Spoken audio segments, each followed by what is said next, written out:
Hello everyone, this is Pratibha. Welcome back to my channel believe to learn. So friends, जैसा कि मैंने आप सभी को प्रॉमिस करा था कि मैं आपके लिए यूपी टीजीटी पीजीटी की सब्जेक्ट वाइज टेस्ट सीरीज लेकर आऊँगी और उसके अलावा हमने अपने चैनल पर 4 सब्जेक्ट की टॉपिक वाइज क्लासेस शुरू करने का भी वादा किया था। तो उसी क्रम में सिविक्स या आप इसे पॉलिटी या पॉलिटिकल साइंस भी बोल सकते हो, इसके लिए हमने टॉपिक वाइज क्लासेस लाने का दावा किया था। तो उसी क्रम में आज हम पहला पार्ट इसका लेकर आए हैं, जिसमें आज सबसे पहला हमारा जो टॉपिक होगा वो भारतीय संविधान का इतिहास होगा।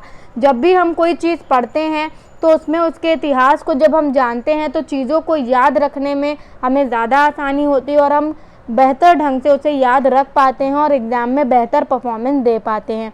तो उसी क्रम में आज मैं पहला पार्ट लेकर आई हूँ। और अगर आप किसी भी टीचिंग के एग्ज़ाम की या किसी भी कॉम्पिटिटिव एग्ज़ाम की भी तैयारी कर रहे हैं तो भी आपके लिए बहुत ज़्यादा इम्पॉर्टेंट होने वाला है। तो आज हम भारतीय संविधान का इतिहास पढ़ेंगे और इसी तरीके से आपको टॉपिक वाइज सारी क्लासेस मिलेंगी। वैसे तो हम लाइव लेना चाहते थे, बट आपका परफॉर्मेंस उतना अच्छा नहीं रहा, लाइव में आप लोग ज़्यादा लोग नहीं जुड़ते थे, इस वजह से हम आपको रिकॉर्डेड क्लासेस प्रोवाइड कर रहे हैं। बट जैसे जैसे आप ज़्यादा से ज़्यादा लोगों को संख्या में जोड़ोगे, हम आपके लिए लाइव क्लासेस भी लेकर आएंगे। कॉमर्स इकोनॉमिक्स की भी हमने लाइव क्लासेस शुरू करी थी, बट आप बाद में तो वीडियो देखते हो बट लाइव क्लास में उतना नहीं जुड़ते थे, इस वजह से मैं उसकी भी रिकॉर्डेड क्लास ही आप लोगों को अभी प्रोवाइड करूंगी। और आपका काम है कि आप हमारे इस एफर्ट के लिए ज़्यादा से ज़्यादा लोगों को हमसे जोड़ें, तभी हमारे लिए लाइव क्लासेस को लेना पॉसिबल हो पाएगा। तो चलिए शुरू करते हैं। बाकी आपको रिकॉर्डेड क्लासेस भी बेहतर देने का प्रयास करा जाएगा। बस आपसे एक ही रिक्वेस्ट है कि आप भी हमारे एफर्ट को, हम आपको फ्री ऑफ कॉस्ट एजुकेशन देना चाहते हैं, तो इस एफर्ट को आप भी सपोर्ट करिए। तो चलिए जान लेते हैं आज भारतीय संविधान का इतिहास। और ये बहुत इम्पॉर्टेंट है, हर एग्ज़ाम में पूछा जाता है, 2 से 3 क्वेश्चन इससे आते ही आते हैं। भारत का संविधान एक दिन की उत्पत्ति ना होकर वर्षों के अनुभव का प्रकाश पुंज है। सीधी सी बात है, भारत का संविधान कोई एक दिन में नहीं बन गया। कितने दिन में बना ये आप हमें कमेंट सेक्शन में बताएंगे, बाकी हम सब पढ़ेंगे। बहुत सारे वर्षों के अनुभव से भारत के संविधान को बनाया गया है। प्लासी की लड़ाई 1757 ईस्वी तथा बक्सर के युद्ध 1764 को अंग्रेजों द्वारा जीतने के बाद ब्रिटिश ईस्ट इंडिया कंपनी ने बंगाल पर शासन का शिकंजा कसा। अब देखिए, एक सवाल यहीं पर बन जाता है कि किस लड़ाई के बाद या किस युद्ध के बाद अंग्रेजों ने, या कह सकते हैं ब्रिटिश ईस्ट इंडिया कंपनी ने बंगाल पर अपना शासन का शिकंजा कसा।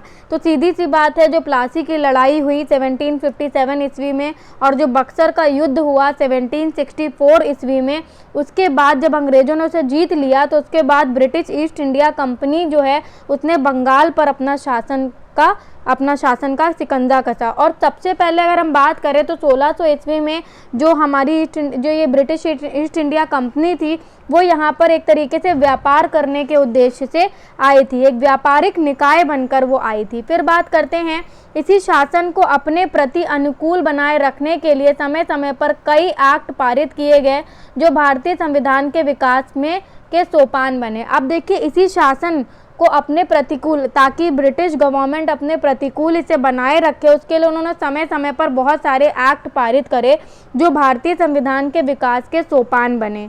अब उसमें सबसे ज़्यादा इम्पॉर्टेंट आपका आता है 1773 का रेगुलेटिंग एक्ट। अब मैं आपको बताना चाहूँगी कि अगर ये जो बहुत सारे एक्ट लाए गए, ठीक है, अगर हम भारत का संवैधानिक विकास कैसे हुआ इसके बारे में बात करें तो देखिए, इसको 2 भागों में बांटा जाता है। एक, ब्रिटिश ईस्ट इंडिया कंपनी के अंतर्गत पारित अधिनियम जितने भी आए, ठीक है, जो कि आपके 1773 से 1853 के बीच में आए, और उसके अलावा 1857 की क्रांति के बाद जो ब्रिटिश ताज के अंतर्गत जो भी आपके पारित अधिनियम थे वो आए। 1858 से जो आपके आज़ादी के टाइम तक जो भी हमारे अधिनियम आए, उनको आप कहेंगे कि वो ब्रिटिश ताज के अंतर्गत पारित अधिनियम थे। तो उसी क्रम में सबसे पहले हम पढ़ेंगे जो ब्रिटिश ईस्ट इंडिया कंपनी के अंतर्गत पारित अधिनियम थे, जिसमें सबसे पहला आपका 1773 का रेगुलेटिंग एक्ट था। तत्कालीन ब्रिटिश प्रधानमंत्री लॉर्ड नॉर्थ द्वारा गुप्त समिति की सिफारिश पर पारित इस एक्ट द्वारा कंपनी के प्रशासन में व्यापक बदलाव किया गया। अब देखिए यहाँ पर एक इम्पॉर्टेंट बात बोली गई। वैसे तो आपको पता होगा कि 1773 का रेगुलेटिंग एक्ट जो आया था उसके तहत बहुत सारे बदलाव करे गए, लेकिन जो तत्कालीन ब्रिटिश प्रधानमंत्री लॉर्ड नॉर्थ थे उनके द्वारा एक गुप्त समिति की सिफारिश पर, अब अगर आपसे ऐसा सवाल पूछ लिया जाए, क्योंकि दिन प्रतिदिन क्या हो रहा है, एग्ज़ाम को टफ बनाते चले जा रहे हैं, उस एग्ज़ाम का लेवल टफ बना रहे हैं और इसीलिए वो समिति वगैरह भी पूछ लेते हैं। तो अब प्रधानमंत्री लॉर्ड नॉर्थ जो थे उनके द्वारा जो गुप्त समिति की सिफारिश पर पारित इस एक्ट, किसकी सिफारिश पर, किस समिति की सिफारिश पर इस एक्ट को पारित किया गया, तो आप कहेंगे गुप्त समिति द्वारा कंपनी के प्रशासन में व्यापक, कंपनी का जो प्रशासन था उस पर बहुत ज़्यादा बड़े बड़े बदलाव करे गए। अब उन बदलावों के बारे में जानेंगे। सबसे पहले आप देख सकते हैं बंगाल, कलकत्ता, मुंबई एवं मद्रास प्रेसिडेंसियां जो एक दूसरे से स्वतंत्र थीं, इस अधिनियम द्वारा बंगाल प्रेसिडेंसी के अधीन करके बंगाल के गवर्नर को तीनों प्रेसिडेंसियों का गवर्नर जनरल बना दिया गया। अब देखिए सबसे बड़ा बदलाव ये हुआ यहाँ पर कि बंगाल के गवर्नर को बंगाल का गवर्नर जनरल बना दिया। क्या बना दिया? Governor general. अगर आप सिर्फ सुन लेंगे तो आपको, अगर आपने ये सुनकर एक दो बार ये वीडियो देख लिया तो आपके दिमाग में चीज़ें फीड हो जाएंगी, क्योंकि हम एक कहानी के तौर पर इसको समझने का प्रयास करेंगे। तो क्या हुआ कि इस रेगुलेटिंग एक्ट के तहत बंगाल के गवर्नर को गवर्नर जनरल का पद का नाम दे दिया गया और उसकी सहायता के लिए एक 4 सदस्यीय कार्यकारी परिषद का भी गठन किया गया। क्या करा गया? उसकी सहायता के लिए, यहाँ पर अगर ये नहीं भी लिखा है, नीचे लिखा भी हुआ है, मैं बता देती हूँ आपको। कुछ चीज़ें मैं अपने आप से भी आपको बता दूंगी ताकि आपकी तैयारी बेहतर तरीके से हो सके। लेकिन जब उन्होंने गवर्नर जनरल बना दिया तो क्या हुआ, जो 3 अलग अलग प्रेसिडेंसियाँ थी, कौन सी अलग अलग प्रेसिडेंसियाँ थी?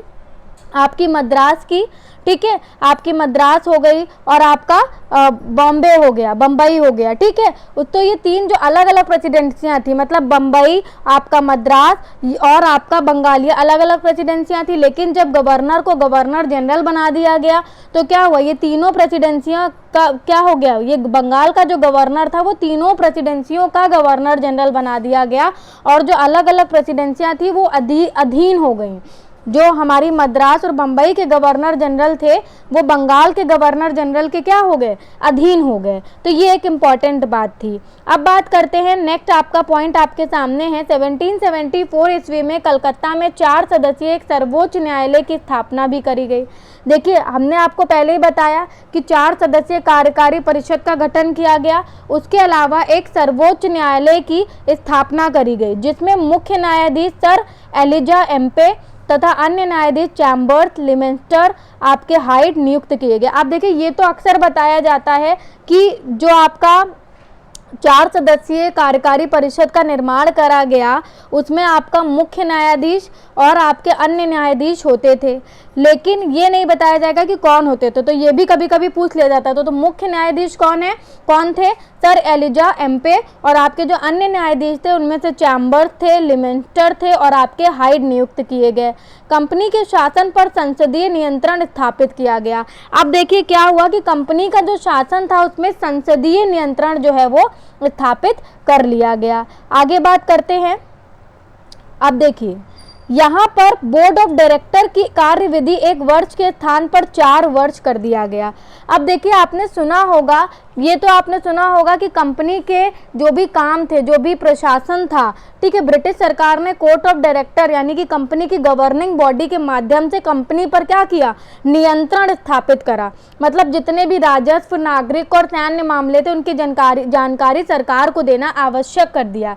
लेकिन एक और चीज़ यहाँ पर जानने को मिलती है, जो बोर्ड ऑफ डायरेक्टर की कार्यविधि थी वो पहले 1 वर्ष थी, उससे बढ़ाकर कितनी कर दी गई, 4 वर्ष की कर दी गई। तो ये एक इम्पॉर्टेंट बात थी। फिर बात करेंगे एक्ट ऑफ सप्लीमेंट 1781। अब इसे कुछ लोग अमेंडिंग एक्ट भी बोलते हैं, ठीक है, और लेकिन आप अगर यहाँ पर बात करें तो जो एक्ट ऑफ सप्लीमेंट था, मतलब यहाँ पर ये सप्लीमेंट का मतलब क्यों है, 1781 को सप्लीमेंट क्यों कहा जा रहा है, क्योंकि यहाँ पर जो भी रेगुलेटिंग एक्ट की कमियाँ थी उसको सुधार करने के लिए इस एक्ट को बनाया गया और इसे संशोधात्मक अधिनियम के नाम से भी जाना जाता है। और मैं आपको एक और चीज़ बताना चाहूँगी, इसे बंदोबस्त कानून भी कहा जाता है। इसे बंदोबस्त कानून भी कहा जाता है, इसे नोट करके रख लीजिए। इस एक्ट द्वारा कंपनी के व्यापारिक एवं राजनीतिक क्रियाकलापों को अलग अलग कर दिया गया। और जब ये हमारा 1781 का जो एक्ट आया, जिसे आप एक्ट ऑफ सप्लीमेंट भी कह रहे हो, तो जो भी ये एक्ट आया इसमें क्या हुआ, इसमें व्यापारिक और राजनीतिक जो भी क्रियाकलाप थे उनको अलग अलग कर दिया गया। अगर आपसे सवाल पूछ लिया जाए कि किस एक्ट के तहत या किस वर्ष में जो एक्ट आया उसके तहत जो कंपनी थी, ईस्ट इंडिया कंपनी थी, उसके व्यापारिक और राजनीतिक क्रियाकलापों को अलग कर दिया गया, तो आप कहेंगे 1781 का जो एक्ट आया था वो। इस एक्ट के तहत कंपनी के कर्मचारियों का उपहार लेने पर भी प्रतिबंध लगा दिया गया। इम्पॉर्टेंट पॉइंट, जब आपका 1781 का जो ये एक्ट आया, इसमें क्या करा गया कि कंपनी के जितने भी कर्मचारी हैं वो किसी भी प्रकार का उपहार नहीं लेंगे और किसी भी प्रकार का मतलब कह सकते हैं प्राइवेट काम जो है वो नहीं करेंगे। ठीक है, नेक्स्ट है हमारा 1786 का एक्ट। ये भी एक इम्पॉर्टेंट एक्ट है। इस अधिनियम में गवर्नर जनरल को विशेष परिस्थितियों में अपने परिषद के निर्णय को रद्द कर अपने निर्णय को प्रभावी करने का मतलब अधिकार दिया गया। अब देखिए इसका क्या मतलब है। देखिए 1786 के अधिनियम के द्वारा जो कॉर्नवालिस थे, कौन थे? लॉर्ड कॉर्नवालिस जो थे उनको एक गवर्नर जनरल के तौर पर नियुक्त करा गया। बट उन्होंने नियुक्ति लेने से पहले उन्होंने 2 शर्तें रखी। पहली शर्त उन्होंने क्या रखी कि पहली शर्त उन्होंने ये रखी कि उन्हें क्या दिया जाए, विशेष परिस्थितियों में वो अपने परिषद के निर्णय जो गवर्नर जनरल ऑफ काउंसिल थी उसको क्या करा जाए कि उसके निर्णय को वो रद्द कर सकता है अगर कोई विशेष परिस्थिति आती है। दूसरा क्या करा गया, और वो अपने निर्णय को प्रभावी कर सकता है। मतलब मान लीजिए कि कोई विशेष परिस्थिति है तो उसमें गवर्नर जनरल को ये अधिकार दिया जाए कि वो अपने परिषद के निर्णय को मानने से मना कर सकता है और अपने निर्णय को प्रभावी कर सकता है। दूसरा उसने क्या अपनी शर्त रखी कि गवर्नर जनरल जो है उसको प्रधान सेनापति की शक्तियां भी प्रदान की जाएं। मतलब उसे क्या कमांडर इन चीफ और सेनापति का भी पद दिया जाए। ठीक है, तो ये 2 जो मेन बात थी 1786 के एक्ट की, मेन चीज़ें थी जो इस कानून के तहत प्रावधान के रूप में लागू करी गई। अब बात कर लेते हैं 1793 के चार्टर एक्ट की। देखिए इसके तहत नियंत्रक मंडल व कर्मचारियों को भारतीय राजस्व से वेतन देने की व्यवस्था की गई और ये व्यवस्था वर्ष 1919 तक कायम रही। देखिए मैं आपको बताना चाहूँगी कि इससे पहले क्या करा गया था। इससे पहले एक तरीके से जो हमारा ईस्ट इंडिया कंपनी थी उसको एकाधिकार था भारत में व्यापार करने का, है ना। और इसी 1793 में ही इस एकाधिकार को 20 वर्ष की अवधि के लिए क्या कर दिया गया था, बढ़ा दिया गया था, जो कि यहाँ मेंशन नहीं है। बट मैं आपको बताना चाहूँगी कि 1793 का जो चार्टर एक्ट था उसमें कंपनी का जो एकाधिकार था भारत में व्यापार करने का उसको 20 साल के लिए बढ़ा दिया गया था। और बोर्ड ऑफ कंट्रोल जो है बना था किसके लिए, जितना भी हमारा प्रशासनिक मामले थे कंपनी के उसको देखने के लिए, और बोर्ड ऑफ डायरेक्टर जो था कंपनी के व्यापारिक मामलों को देखने के लिए बना था। लेकिन इसमें जो इम्पॉर्टेंट चीज़ हुई 1793 के चार्टर एक्ट में वो ये थी कि जितने भी नियंत्रक मंडल के कर्मचारी होंगे उनको क्या करा जाएगा, जो भारतीय राजस्व आएगा उससे वेतन देने की व्यवस्था करी गई और ये व्यवस्था वर्ष 1919 तक कायम रही। मतलब एक तरीके से क्या हो गया कि भाई अगर हमने तुम्हें एकाधिकार दिया है तो ब्रिटिश गवर्नमेंट ने क्या कहा कि ईस्ट इंडिया कंपनी मैंने तुम्हें एकाधिकार दिया है तो तुम अब क्या करो, जो भी हमारे बोर्ड ऑफ कंट्रोल के मेंबर्स हैं, कर्मचारी हैं, उनको क्या करो, उनको तुम वेतन दो भारतीय राजस्व से। अब क्या किया ईस्ट इंडिया कंपनी ने, और लोगों को परेशान करना शुरू कर दिया और उन्हें लूटना शुरू कर दिया। अब बात कर लेते हैं 1813 का चार्टर एक्ट। ये बहुत इंपॉर्टेंट एक्ट है। जैसा कि मैंने बोला कि 1793 का जो एक्ट आया था उसके तहत उन्होंने कंपनी के एकाधिकार को भारत में व्यापार करने के लिए 20 वर्ष के लिए बढ़ा दिया था। बट अब 20 वर्ष बाद क्या किया, पहले तो 20 वर्ष की लॉलीपॉप पकड़ा दी, बट 1830 अब ब्रिटिश गवर्नमेंट क्या चाह रही थी, वो पूरी तरीके से भारत में अपना शासन करना चाह रही थी। तो धीरे धीरे वो ईस्ट इंडिया कंपनी को क्या करती जा रही थी, ख़त्म सी करती जा रही थी। ठीक है, तो इस अधिनियम के मुख्य प्रावधान क्या थे कि कंपनी के व्यापारिक एकाधिकार को समाप्त कर दिया गया, परंतु चीन के साथ व्यापार एवं चाय के व्यापार के एकाधिकार को कायम रखा गया। अब इसका क्या मतलब है कि देखिए, कंपनी का व्यापारिक एकाधिकार जो था उसे समाप्त कर दिया गया, यानी कि अब जितनी भी कंपनियां हैं, जितनी भी विदेशी कंपनियां हैं, वो भारत पर आकर व्यापार कर सकती हैं। लेकिन भाई अब ईस्ट इंडिया कंपनी नाराज हो जाएगी, क्योंकि भाई ईस्ट इंडिया कंपनी ने क्या किया, ब्रिटिश गवर्नमेंट के लिए एक सीढ़ियों का काम किया भारत में शासन करने के लिए। तो अब उन्होंने क्या करा कि कहा कि भाई चलो ठीक है, मैंने तुम्हारा एकाधिकार खत्म कर दिया, ब्रिटिश गवर्नमेंट ने ऐसा कहा ईस्ट इंडिया कंपनी से, तो मैं तुम्हें जो मलाई वाला मोटा मोटा जो काम है वो दे देता हूँ। कौन सा?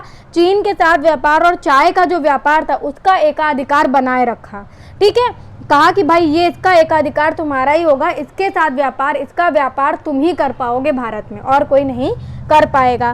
तो ये एक इम्पॉर्टेंट बात थी। दूसरा, कंपनी के भागीदारों को भारतीय राजस्व से 10% लाभांश देने का निश्चय किया गया, और जो भी कंपनी के भागीदार होंगे उनको राजस्व का क्या देना, मतलब एक लॉलीपॉप देने का काम करा गया कि भाई तुम विद्रोह ना करो, तुम नाराज ना हो, मैं तुम्हें क्या करूंगा, जो मोटा मोटा सामान है वो तुम्हें दे दूंगा। ठीक है, 10% लाभांश जो होगा उसके भी देने का निश्चय करा। किसको? भारतीय राजस्व से कंपनी के भागीदारों को।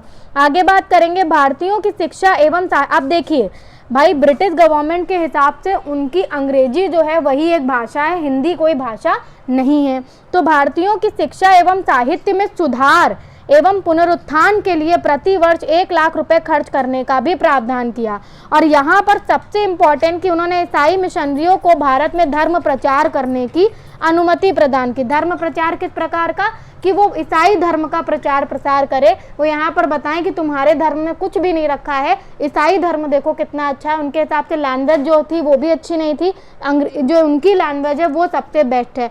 तो यहाँ पर उन्होंने एक तरीके से क्या करा था, जब उन्होंने सारी कंपनी, विदेशी कंपनियों को भारत में व्यापार करने का अधिकार दे दिया, तो एक तरीके से उन्होंने इसके लिए भी एक रास्ता खोल दिया कि भाई साहित्य में सुधार, भारतीयों की शिक्षा और साहित्य में सुधार करने के लिए वो 1 लाख रुपए खर्च करेगी।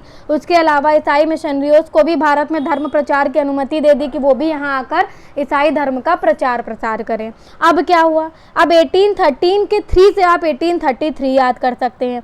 फिर आ गया हमारा 1833 का चार्टर एक्ट। देखिए 1793 के 20 वर्ष बाद, क्योंकि 1793 में ब्रिटिश जो हमारी ईस्ट इंडिया कंपनी थी उसको 20 वर्ष का अवधि दिया गया था एकाधिकार के लिए, और उसके बाद आपका 1813 में उस एकाधिकार को समाप्त कर दिया गया।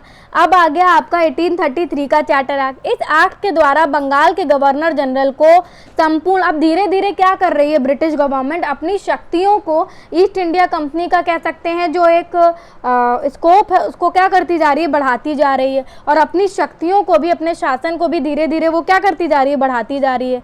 तो इस एक्ट के द्वारा बंगाल के गवर्नर जनरल को संपूर्ण भारत का गवर्नर जनरल बना दिया गया।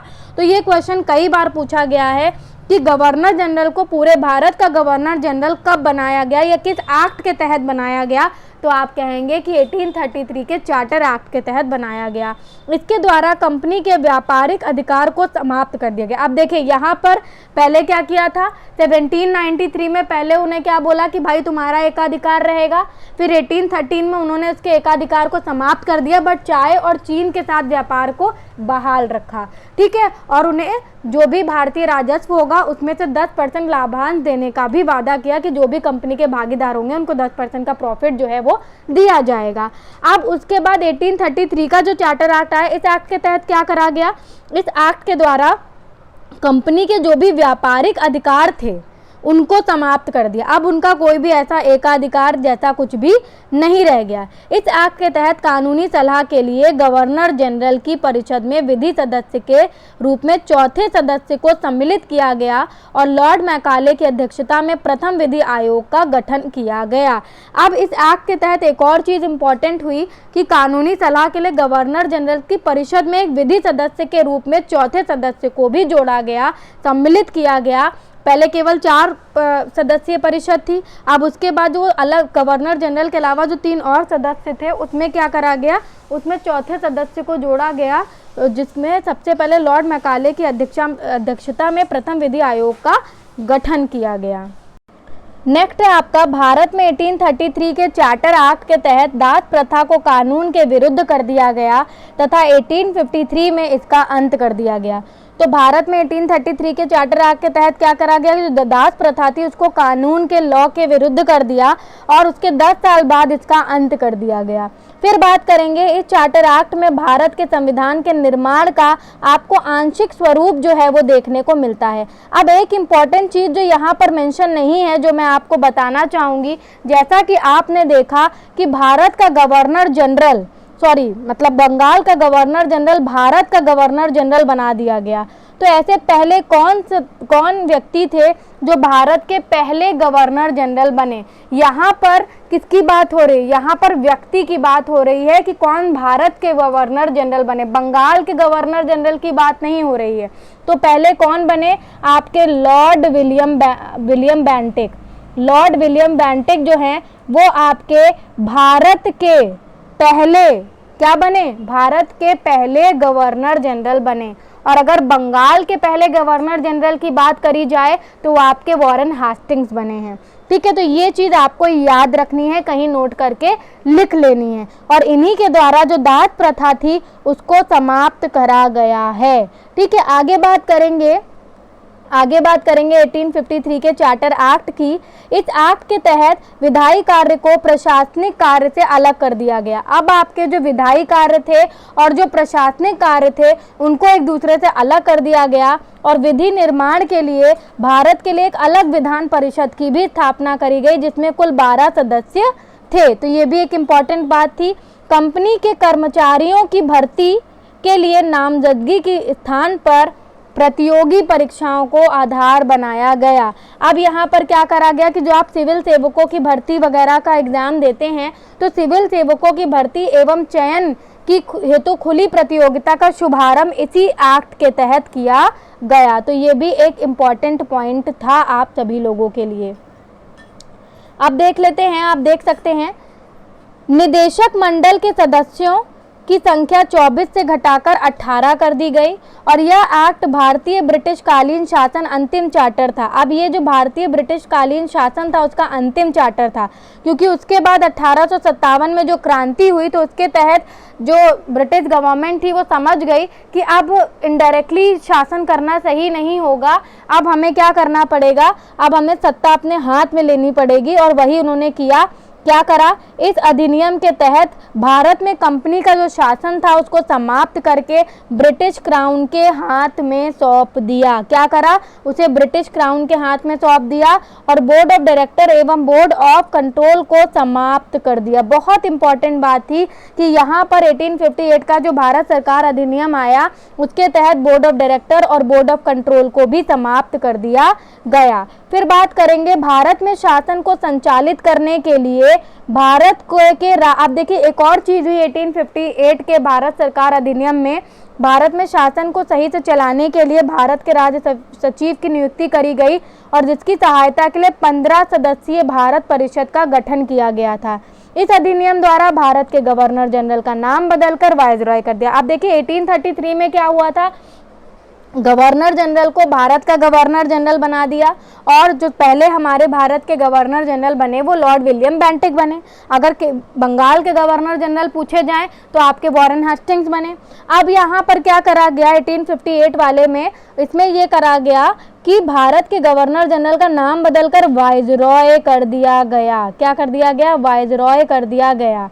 तो भारतीय परिषद, अब इसके बाद हमारा क्या आता है, नेक्स्ट जो हमारा अधिनियम आता है वो भारतीय परिषद अधिनियम 1861 आता है। ठीक है, आई होप तो कि यहाँ तक की जो भी बातें हैं वो आपको क्लियर हो गई होंगी। ठीक है, अब आपको एक और मैं बताना चाहूँगी बात भारत शासन अधिनियम 1858 के लिए, जो कि यहाँ पर मेंशन नहीं है, बट कुछ चीज़ें हम आपको अपने आप से भी बताना चाहेंगे। देखिए, भारत का शासन जो है वो ब्रिटिश महारानी विक्टोरिया के अधीन कर दिया गया और भारत के शासन को यहाँ पर इस अधिनियम को क्या बोला जाता है, भारत के शासन को अच्छा बनाने वाला भी बोला जाता है। गवर्नर जनरल के पदनाम को बदलकर भारत का वायसरॉय कर दिया गया, जो कि ब्रिटिश ताज का प्रत्यक्ष प्रतिनिधि बन गया। क्या बन गया? प्रत्यक्ष प्रतिनिधि बन गया। और अब आपसे सवाल पूछ लिया जाए कि भारत के प्रथम वायसरॉय कौन थे? गवर्नर जनरल पूछा जाता है तो आप लॉर्ड विलियम बेंटिक बोलेंगे। क्या बोलेंगे? लॉर्ड विलियम बेंटिक बोलेंगे। लेकिन अगर आपसे ये पूछ लिया जाए कि भाई ये बताओ कि वाइसरॉय पहला कौन बना भारत का, तो आप क्या बोलेंगे? तो आप बोलेंगे लॉर्ड कनिंग। क्या बोलेंगे? Lord cunning. चीज़ों को एकदम ध्यान से सुन लेंगे केवल, तो ही आपके दिमाग में हम फीड कर देंगे। और आपको ये पता ही है कि नियंत्रण बोर्ड और आपका निदेशक बोर्ड को समाप्त कर दिया गया और इस अधिनियम द्वारा भारत के राज्य सचिव पद का भी सृजन किया गया, जिसमें भारतीय प्रशासन पर संपूर्ण नियंत्रण की शक्तियां निहित थीं।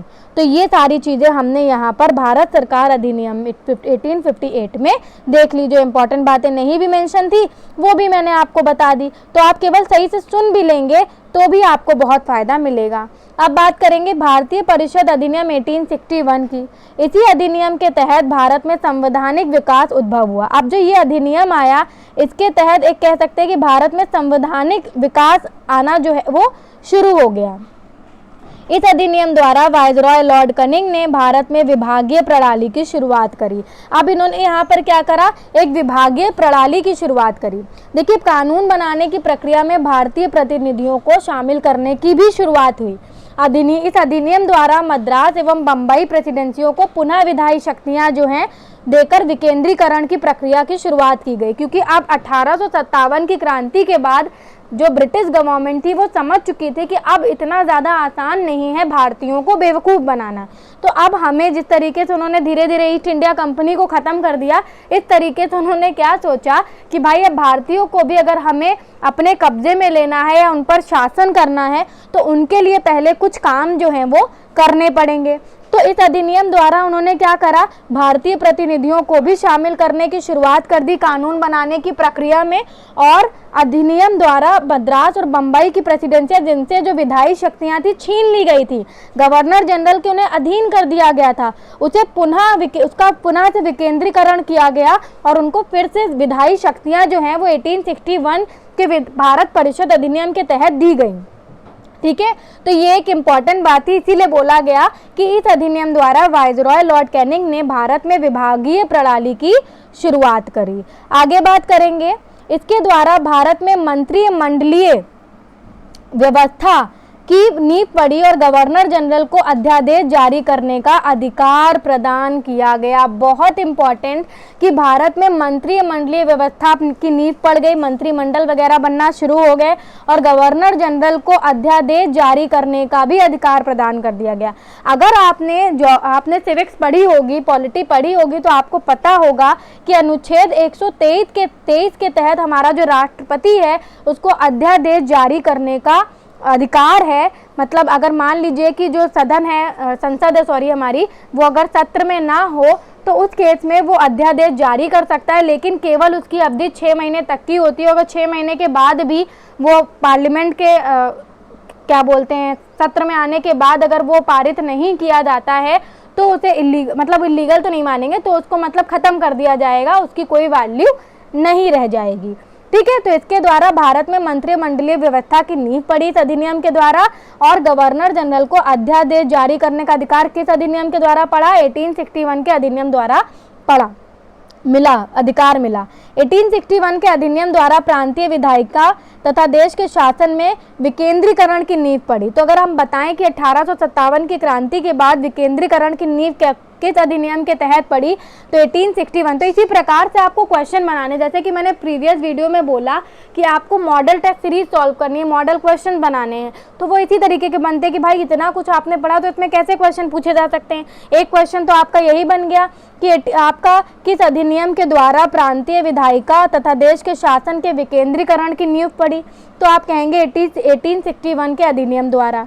ठीक है, और इसने वाइसरॉय को आपातकाल में परिषद की संतुष्टि के बिना अध्यादेश जारी करने के लिए अधिकृत किया। तो अगर ये पूछ लिया जाए कि भाई वाइसरॉय को कब आपातकाल स्थिति में या विशेष परिस्थिति में अध्यादेश जारी करने का या गवर्नर जनरल को अध्यादेश जारी करने का अधिकार दिया गया, आप यहाँ पर गवर्नर जनरल इनको नहीं बोलेंगे, वाइसरॉय बोलेंगे, क्योंकि अब तो नाम बदल दिया गया है ना। तो आप क्या कहेंगे? 1861 के भारत परिषद अधिनियम के तहत। आगे बात करेंगे 1892 ये भी इम्पॉर्टेंट है, भारत परिषद अधिनियम 1892। इस अधिनियम में परिषद के अधिकारी में वृद्धि की गई, जो भी परिषद के अधिकार थे उनको बढ़ाया गया और भारतीय सदस्यों को बजट पर बहस करने और प्रश्न पूछने का भी अधिकार प्रदान किया गया। क्योंकि भाई 1857 की क्रांति के बाद ब्रिटिश गवर्नमेंट काफ़ी ज़्यादा समझ चुकी थी और वो काफ़ी चालाक थी, उसे पता था कि किस तरीके से भारतीयों को अपने कब्जे में लेना है, तो उसने धीरे धीरे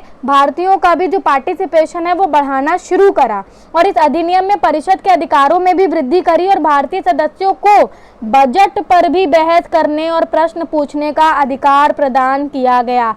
अब एक क्वेश्चन यहाँ पर बन जाता है, अगर आप क्वेश्चन बना के और कहानी के रूप में समझेंगे तो चीज़ें आपको बेहतर ढंग से याद हो जाएंगी।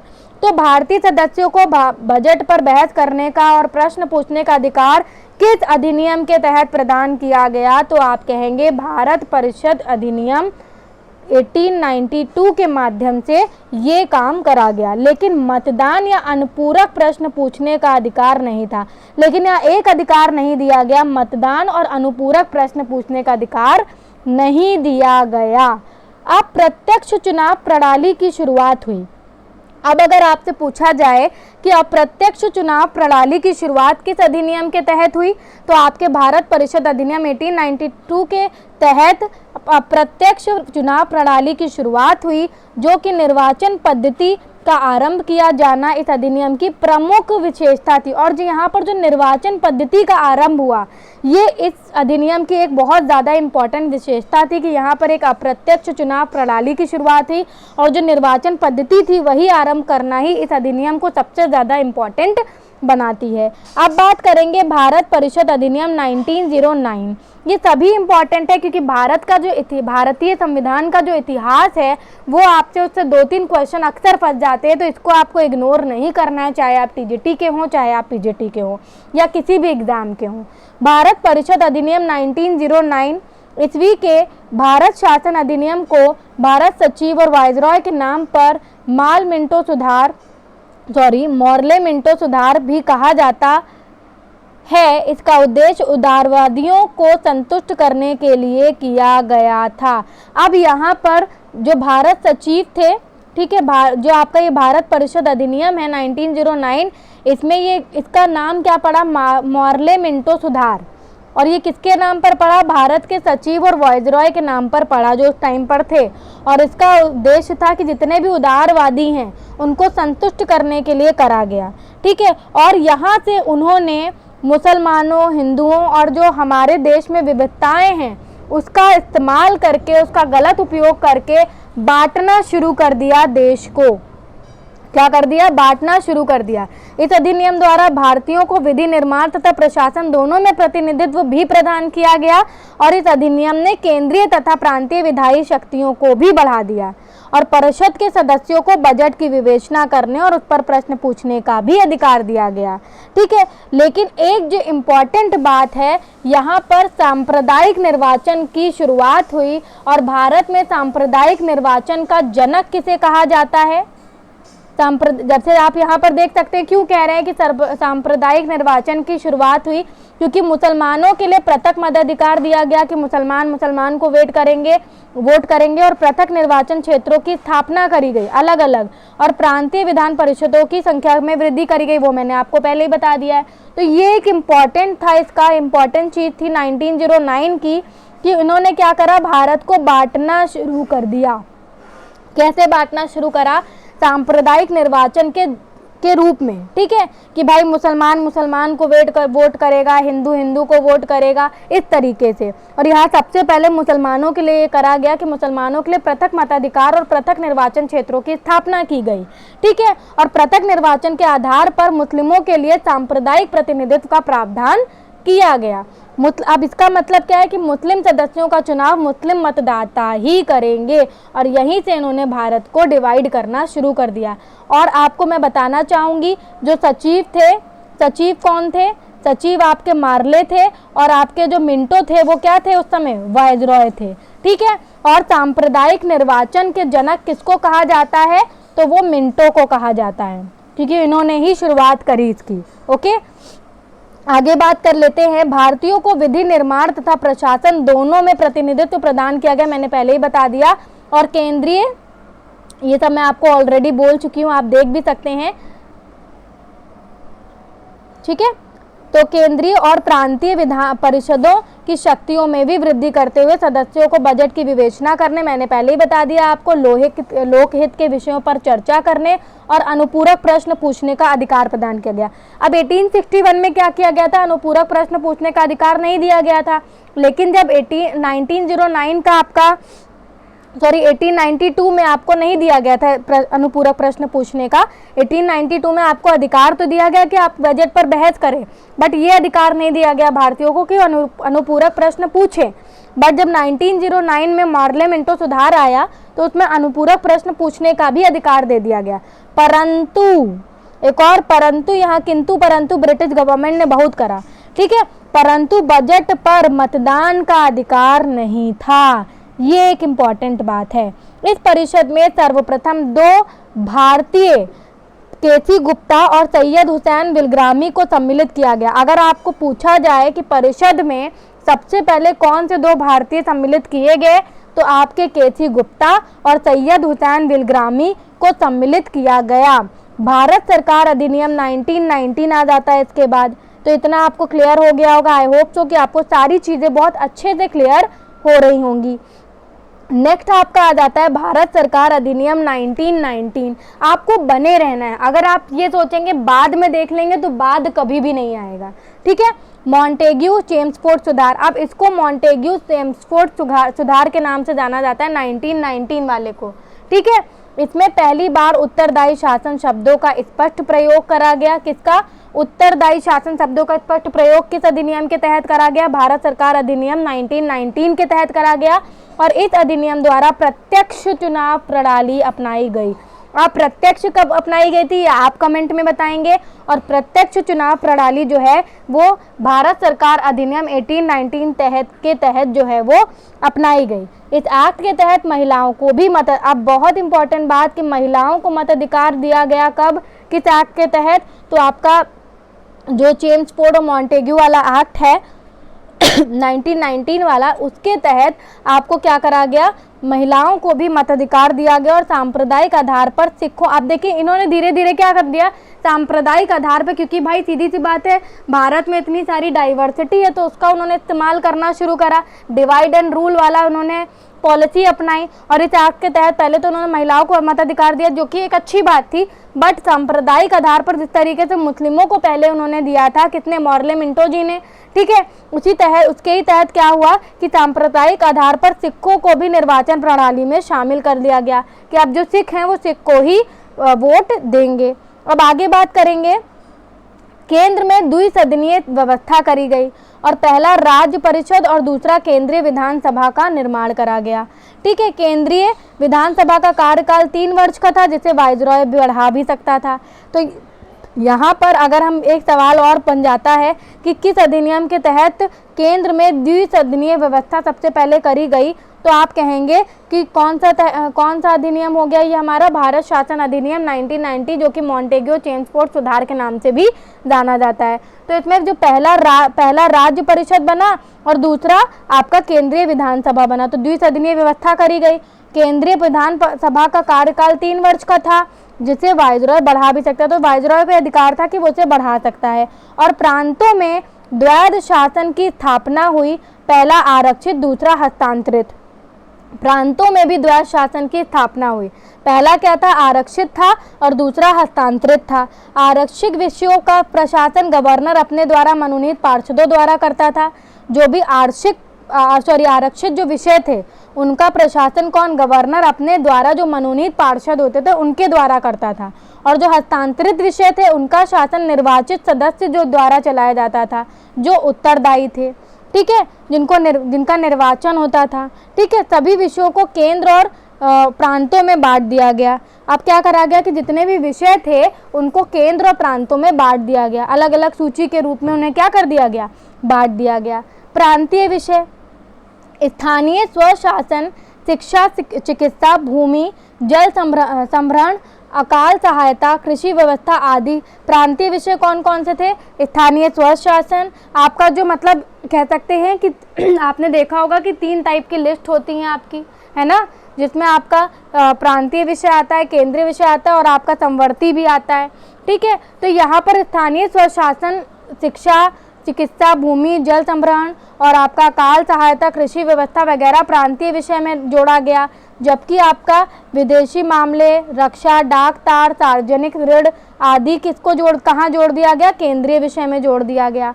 प्रांतों में भी द्वैध शासन प्रणाली जो है वो 1 अप्रैल 1921 को लागू की गई, जो अप्रैल 1937 तक चलती रही। तो प्रांतों में भी क्या करा गया कि द्वैध शासन प्रणाली को 1 अप्रैल 1921 को लागू करा गया, जो कि आपकी 1937 तक जो है वो चलती रही। अब लियोनस कार्टियस प्रांतों में द्वैध शासन के जनक थे। अब देखिए बहुत इंपॉर्टेंट कभी कभी सवाल बन जाता है कि प्रांतों में द्वैध शासन के जनक कौन थे, तो आप कहेंगे लियोनस कार्टियस। और इस अधिनियम द्वारा भारत में एक लोक सेवा आयोग का गठन का प्रावधान किया गया। अब देखिए सिविल सेवा की परीक्षाओं का खुली प्रतियोगिता का जो प्रावधान लाया गया था वो कब हुआ? 1853 के तहत हुआ था। और जो लोक सेवा आयोग का गठन करा गया वो कब करा गया? वो इस अधिनियम के द्वारा करा गया। मतलब 1919 का जो भारत शासन अधिनियम था उसके तहत करा गया। अब आ जाता है आपका बहुत ज़्यादा इम्पॉर्टेंट भारत सरकार अधिनियम 1935। यह 3 जुलाई 1936 को लागू किया गया था। वैसे पूर्ण रूप से चुनावों के बाद अप्रैल 1937 से यह लागू हुआ। ठीक है, तो जो भारत सरकार अधिनियम 1935 है यह 3 जुलाई 1936 को लागू किया गया था, लेकिन अगर पूर्ण रूप से पूछा जाए तो चुनावों के बाद अप्रैल 1937 में यह लागू हुआ। फिर बात करते हैं इस अधिनियम में कुल कितने अनुच्छेद थे। आप यहाँ पर देख सकते हैं इस अधिनियम में कुल 321 अनुच्छेद और आपकी 10 अनुसूचियाँ थी, 14 भाग थे। अब प्रेजेंट टाइम में कितने हैं ये आप हमें कमेंट में बताएंगे। इसके मतलब प्रेजेंट टाइम में हमारा जो भारतीय संविधान है उसमें कितने अनुच्छेद हैं इसकी जानकारी आप हमें देंगे। इसके द्वारा भारत में सबसे पहले संघीय शासन प्रणाली को प्रारंभ करा गया। तो अगर आपसे पूछा जाए कि सर्वप्रथम किस अधिनियम के तहत संघीय शासन प्रणाली को शुरू करा गया, तो आप कहेंगे भारत शासन अधिनियम 1935। ठीक है, भारत सरकार अधिनियम 1935। इस अधिनियम की प्रमुख उपबंध जो हैं अब उनके बारे में पढ़ेंगे। तो सबसे पहला है अखिल भारतीय संघ की स्थापना। इस संघ में 11 ब्रिटिश प्रांत थे, 6 चीफ कमिश्नर के क्षेत्र और वे देसी रियासतें जो उसमें स्वेच्छा से शामिल होना चाहती थी शामिल थे। अब आपको अगर बताएं तो यहाँ पर अगर हम बात करें तो सबसे पहले जो इम्पोर्टेंट हमने बात करी कि अखिल भारतीय संघ की स्थापना हुई, जिस संघ में आपके 11 ब्रिटिश प्रांत थे, 6 चीफ कमिश्नर के क्षेत्र और वे देसी रियासतें जो अपनी इच्छा से स्वेच्छा से शामिल होना चाहती थी शामिल थीं। 1 अप्रैल 1937 को प्रांतीय स्वायत्तता लागू कर दी गई, परंतु अखिल भारतीय संघ अस्तित्व में नहीं आ सका। तो देखिए 1 अप्रैल 1937 को प्रांतीय स्वायत्तता तो लागू कर दी गई, लेकिन जो अखिल भारतीय संघ बनाया गया था वो अस्तित्व में नहीं आ सका। क्यों नहीं आ सका ये आप मुझे बताएंगे। और इसमें कहीं ना कहीं मैं आपको हिंट देना चाहूँगी, देसी रियासतों का रोल था और क्यों ऐसा हुआ कि अखिल भारतीय संघ अस्तित्व में नहीं आ सका। अगर आपको पता है तो आप कमेंट में ज़रूर बताइएगा। संघीय न्यायालय की स्थापना, इसमें मुख्य न्यायाधीश तथा अधिकतम 7 अन्य न्यायाधीश हो सकते थे जिनका नियुक्ति सम्राट द्वारा की जाती थी। अच्छा, अगर मैं आपको कोई टास्क देती हूँ तो उसका उद्देश्य ये होता है कि आप उस पर रिसर्च करें, उस पर चीज़ें जानें, क्योंकि जब आप अपने आप से चीज़ों को ढूंढते हैं, आपको टास्क मिलता है तो वो चीज़ें ज़्यादा अच्छे से आपके दिमाग में क्लिक करती हैं। बच्चों को होमवर्क क्यों दिया जाता है? आप एक शिक्षक बनने जा रहे हैं तो आपको ये बातें पता होनी चाहिए कि बच्चे को होमवर्क दिया जाता है, कोई टास्क दिया जाता है कि वो खुद से करके सीखे। इसीलिए अगर मैं बीच बीच में आपको कुछ क्वेश्चन पुटअप कर रही हूँ तो वो इसलिए नहीं कर रही कि मैं इस सेशन में आपको ये नहीं बता रही, वो इसलिए कर रही हूँ ताकि आप उसको खुद से ढूंढ कर सीखें, अगर अभी तक आपने नहीं ढूंढा है। वैसे मेरे ख्याल से आपने थोड़ा बहुत तो पढ़ा ही होगा, तो उसमें आपने ये शायद पढ़ा हो, नहीं भी पढ़ा होगा तो मैं नेक्स्ट वीडियो में इसका आंसर ज़रूर दूंगी।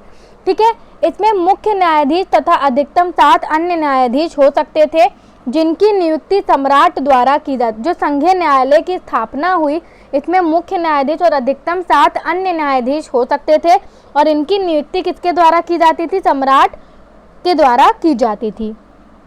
1 अक्टूबर 1937 से न्यायालय ने अपना कार्य शुरू कर दिया था, जिसके प्रथम मुख्य न्यायाधीश सर मोरिस ग्वेयर बने थे।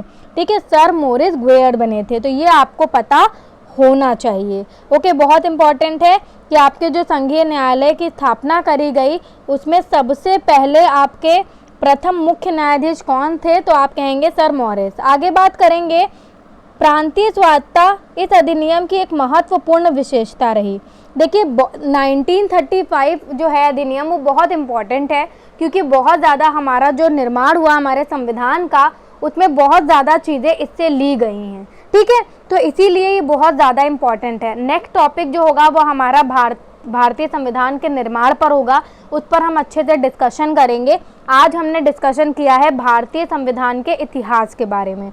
तो प्रांतीय स्वायत्तता, तो आपका जो ये इस अधिनियम की एक महत्वपूर्ण विशेषता यह थी कि प्रांतों में स्वायत्त शासन की स्थापना करी गई, अर्थात द्वैध शासन समाप्त कर दिया गया और स्वायत्त शासन की जो स्थापना है वो करी गई।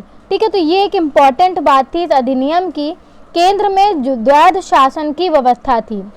देखिए प्रांतों में आपका स्वायत्त शासन की व्यवस्था करी गई और केंद्र में द्वैध शासन की स्थापना करी गई। प्रांतों में द्वैध शासन को समाप्त कर दिया गया तथा केंद्र में लागू रहा। तो मतलब प्रांतों में तो दो द्वैध शासन था, उसको समाप्त कर दिया गया, लेकिन केंद्र में लागू रहा। कुछ संघीय विषय जैसे कि आपके सुरक्षा, वैदेशिक संबंध, आपके धार्मिक विषय, जनजाति क्षेत्र आदि को गवर्नर जनरल के हाथों में सौंप दिया गया। तो क्या करा गया कि कुछ जो संघीय विषय थे, ठीक है, सुरक्षा, वैदेशिक संबंध, धार्मिक विषय और जनजाति क्षेत्र, उनको गवर्नर जनरल के हाथों में सौंप दिया गया। ठीक है, जो भारत सचिव की ओर से अपने दायित्वों के प्रति उत्तरदायी थे। ठीक है, जो मतलब क्या थे, जो हमारे गवर्नर जनरल थे के हाथों में सौंप दिया गया, जो कि क्या थे, भारत सचिव की ओर से। किसकी ओर से उत्तरदायी थे? भारत सचिव की ओर से अपने दायित्वों के प्रति उत्तरदायी थे। हस्तांतरित विषय जितने भी थे उसका प्रशासन गवर्नर जनरल अपनी मंत्री परिषद की सहायता से करता था, जो विधानसभा के प्रति उत्तरदायी थी। जो हस्तांतरित विषय होते थे उनका प्रशासन गवर्नर जनरल अपनी मंत्री परिषद की सहायता से करता था, जो कि विधानसभा के प्रति उत्तरदायी थी। तो ये इंपॉर्टेंट बात है। अभी हमने ऊपर भी पढ़ा कि कुछ आरक्षित विषय होते थे, उनका कैसे किस तरीके से उन पर प्रशासन किया जाता था, और जो हस्तांतरित विषय हैं उसमें गवर्नर जनरल अपनी मंत्री परिषद की सहायता से करता था, जो विधानसभा के प्रति उत्तरदायी था। तो 2-3 बार रिपीट भी कर दे रही हूँ ताकि आपको चीज़ें एकदम रट जाएं। ठीक है, विधान संसद की सर्वोच्चता। अब किसी भी प्रकार के परिवर्तन का अधिकार सिर्फ ब्रिटिश संसद के पास था। अब क्या करा गया कि 1935 के अधिनियम में ब्रिटिश संसद को सर्वोच्चता दी गई कि किसी भी प्रकार के परिवर्तन का अधिकार जो है वो ब्रिटिश संसद को होगा। फिर क्या है, इस अधिनियम के द्वारा भारत परिषद का अंत कर दिया गया। अब एक और इम्पॉर्टेंट बात, किस अधिनियम के द्वारा भारत परिषद का अंत कर दिया गया और तथा इसमें प्रस्तावना का अभाव था। तो आप कहेंगे कि जो आपका भारत सरकार अधिनियम 1935 आया था उसके द्वारा भारत परिषद का अंत कर दिया गया तथा इसमें प्रस्तावना का अभाव था। संघीय एवं प्रांतीय व्यवस्थापिकाओं में सांप्रदायिक निर्वाचन प्रणाली का विस्तार कर उसमें आंग्ल भारतीय, ईसाइयों, यूरोपियों और हरिजनों को भी शामिल कर दिया गया। तो अब एक इम्पॉर्टेंट चीज़ यहाँ पर आपको जानने को मिलती है, सबसे पहले क्या करा गया था, आप लोग बताइए। सबसे पहले आपका जो 1919 का मार्ले मिंटो सुधार जो अधिनियम, जिस भारत परिषद अधिनियम आया था 1909 का, तो 1909 का जो भारत परिषद अधिनियम आया उसके तहत पृथक निर्वाचन के आधार पर मुस्लिमों के लिए सांप्रदायिक प्रतिनिधित्व का प्रावधान किया गया था। ठीक है, मुस्लिम सदस्यों को चुनाव, मतलब क्या था कि मुस्लिम सदस्यों का चुनाव जो है वो मुस्लिम मतदाता ही करेंगे। उसके बाद क्या करा गया, उसके बाद जो 1919 में आपका मॉन्टेग्यू चेम्सफोर्ड सुधार आया, उसमें क्या करा गया, उसमें सांप्रदायिक आधार पर निर्वाचन प्रणाली का विस्तार करते हुए सिखों को भी क्या कर दिया गया, सिखों को भी मतलब पृथक निर्वाचन प्रणाली के तहत जोड़ दिया गया। अब यहाँ पर एक और चीज़ करी गई कि यहाँ पर और ज़्यादा विस्तार किया गया 1935 में। क्या विस्तार करा गया कि उसमें आंग्ल भारतीय, ईसाइयों, यूरोपियों और हरिजनों को भी शामिल कर दिया गया कि अब इनके लिए भी सांप्रदायिक निर्वाचन जो है वो करा जाएगा। ठीक है, और कुछ लोगों का मानना है कि आंग्ल भारतीयों और यूरोपियों पर जो सांप्रदायिक निर्वाचन की शुरुआत है वो 1919 में ही हो गई थी। ठीक है, लेकिन आपका 1935 में इसका ज़्यादा विस्तार कर दिया गया, जिसमें आंग्ल भारतीय, ईसाइयों, यूरोपियों और हरिजनों को भी शामिल कर दिया गया। तो ये एक अलग से आ गया। ठीक है, उसके अलावा जो आंग्ल भारतीय, ईसाई, यूरोपीय हैं तो इनका जो था, इनका जो मतलब आपका सांप्रदायिक आधार पर निर्वाचन प्रणाली की शुरुआत जो है वो आपके 1919 में ही हो गई थी। ठीक है, तो ये चीज़ आपको याद रखनी है। फिर इस अधिनियम के तहत 1935 में बर्मा को भारत से पृथक कर दिया गया। तो अब हमने यहाँ पर 1935 का जो अधिनियम है वो पूरा समाप्त कर दिया। अब इन शॉर्ट में आपको सारी बातें बताना चाहूँगी, आपसे सुन लीजिए ताकि आपको रिवीजन हो जाए। देखिए, सबसे पहले क्या हुआ, सबसे पहले भारत में संघात्मक सरकार की स्थापना की गई भारत शासन अधिनियम 1935 द्वारा। इसमें आपकी 321 धाराएँ और 10 आपकी अनुसूचियाँ थी। ठीक है, इस अधिनियम द्वारा आपका क्या था, केंद्र में द्वैध शासन प्रणाली को लागू करा गया। भारत मुद्रा एवं साख पर नियंत्रण के लिए भारतीय रिजर्व बैंक की भी स्थापना करी गई। जो यहाँ पर नहीं लिखा था वो मैं आपको बताना चाहूँगी कि 1935 के अधिनियम के तहत ही भारतीय रिजर्व बैंक की भी स्थापना करी गई थी। उसके अलावा आपका जो प्रांतों में द्वैध शासन प्रणाली थी उसको समाप्त करके केंद्र में द्वैध शासन प्रणाली को लागू कर दिया गया। ठीक है, ये एक इम्पॉर्टेंट बात थी। कुछ लोग अगर आपसे पूछ ले कि प्रांतों में द्वैध शासन प्रणाली लागू करी गई तो बिल्कुल गलत होगा। आपका क्या करा गया था, इस अधिनियम द्वारा प्रांतों में द्वैध शासन प्रणाली को समाप्त करके केंद्र में जो द्वैध शासन प्रणाली को लागू करा गया और भारतीय रिजर्व बैंक की स्थापना करी गई। आरबीआई की भी क्या करी गई, स्थापना करी गई। फिर उसके अलावा जो सांप्रदायिक निर्वाचन प्रणाली का विस्तार करते हुए दलित जातियों, महिलाओं और मजदूरों को भी इसमें सम्मिलित किया गया। जैसे कि मैंने आपको पीछे ही बताया कि बहुत लोगों का मानना है और बहुत सारी बुक्स में भी ये मेंशन है कि आपका जो ईसाई हो गए, आपके जो कह सकते हैं कि जो आंग्ल भारतीय हो गए, ये सब 1919 के जो अधिनियम आया था उसके तहत ही इनका जो पृथक निर्वाचन था वो शुरू हो गया था। और जो हमारा 1935 आया, 1935 में जो सांप्रदायिक निर्वाचन प्रणाली का विस्तार जो हुआ तो वो दलित जातियों, महिलाओं और मजदूरों को इसमें सम्मिलित करा गया। इसी अधिनियम के तहत वर्ष 1937 में संघीय न्यायालय की भी स्थापना करी गई। कब हुई संघीय न्यायालय की स्थापना, आपकी 1937 में हुई। और इस अधिनियम द्वारा बर्मा को ब्रिटिश भारत से अलग कर दिया गया तथा 2 नए प्रांत बने। अच्छा, बर्मा को जो ब्रिटिश भारत से जब अलग करा गया तो 2 नए प्रांत कौन से बने, तो आपके सिंध और उड़ीसा। सिंध और उड़ीसा जो है वो आपके नए अलग अलग प्रांत बन गए। ठीक है, और यहाँ पर ये मेन बहुत इंपॉर्टेंट बातें, मैंने आपको बहुत सारी इंपॉर्टेंट बातें कुछ शब्दों में बताने की कोशिश करी है। अब मैं आपको एक और बात बताना चाहूँगी कि इसके तहत कुछ प्रांतों में द्विसदनात्मक व्यवस्था भी करी गई। अब हम बात करेंगे भारतीय स्वाधीनता अधिनियम या भारतीय स्वतंत्रता अधिनियम 1947 की। देखिए, मैं आपको बताना चाहूँगी कि जो भारतीय स्वतंत्रता अधिनियम 1947 के तहत 15 अगस्त 1947 को भारत को स्वतंत्र और संप्रभु राष्ट्र घोषित कर दिया गया। ठीक है, जो लॉर्ड माउंटबेटन की योजना पर आधारित ये विधेयक 4 जुलाई को ब्रिटिश संसद में पेश किया गया, जो 18 जुलाई 1947 को स्वीकृत हो गया। और इस अधिनियम के जो मुख्य प्रावधान थे वो कुछ इस प्रकार थे। तो आपको पता होना चाहिए, माउंटबेटन की योजना पर आधारित ये विधेयक 4 जुलाई को ब्रिटिश संसद में पेश कब करा गया, तो 4 जुलाई को। ठीक है, और एक्सेप्ट कब हुआ, 18 जुलाई को। ठीक है, अब आगे बात करते हैं इसके जो मुख्य प्रावधान थे। तो देख लेते हैं। 15 अगस्त 1947 को दो डोमिनियन राज्यों मतलब भारत और पाकिस्तान की स्थापना करी गई। दो डोमिनियन राज्यों का भारत और पाकिस्तान की स्थापना करी गई। दोनों क्या हो गए, अलग अलग हो गए। ठीक है, आगे देख लेते हैं आगे कौन कौन से प्रावधान थे। आई होप तो कि आपको सारी चीज़ें क्लियर हो गई होंगी। ठीक है, अब यहाँ पर देखिए आप, दोनों औपनिवेशक राज्यों के लिए अलग अलग गवर्नर जनरल और दोनों ही औपनिवेशक राज्यों के लिए अलग अलग गवर्नर जनरल को नियुक्त करा गया।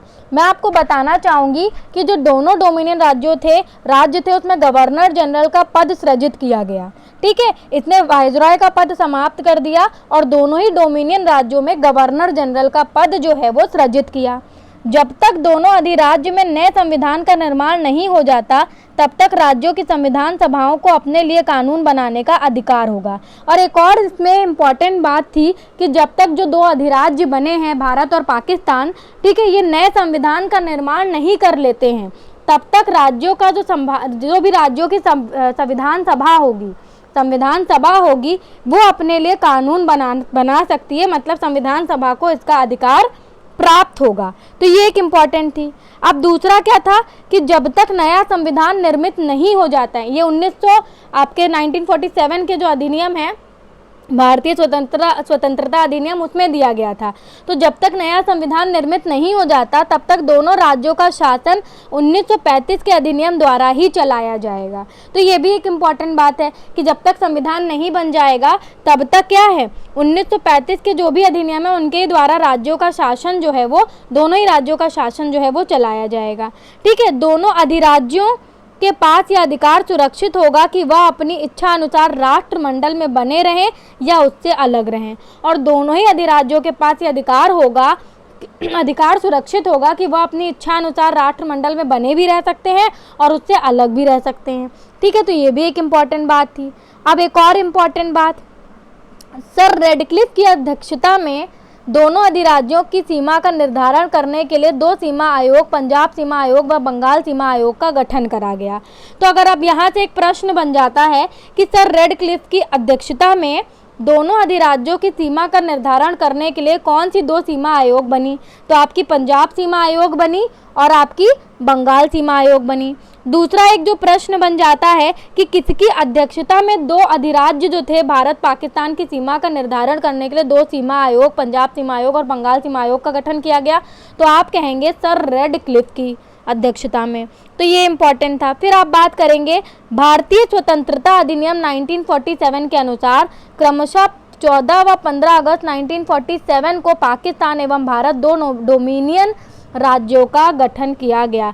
और अगर हम भारतीय स्वतंत्रता अधिनियम 1947 की बात माने तो आपका 14 या 15 अगस्त 1947 को 14 और 15 अगस्त 1947 को या नहीं वाह, ठीक है, भारत दो डोमिनियन राज्यों का गठन, पाकिस्तान और भारत दो डोमिनियन राज्यों का गठन किया गया। तो ये एक बहुत इंपॉर्टेंट चैप्टर हमने यहाँ पर फिनिश करा है, लेकिन आखिरी की कुछ चीज़ें रह गई हैं जो हम और डिस्कस करना चाहेंगे।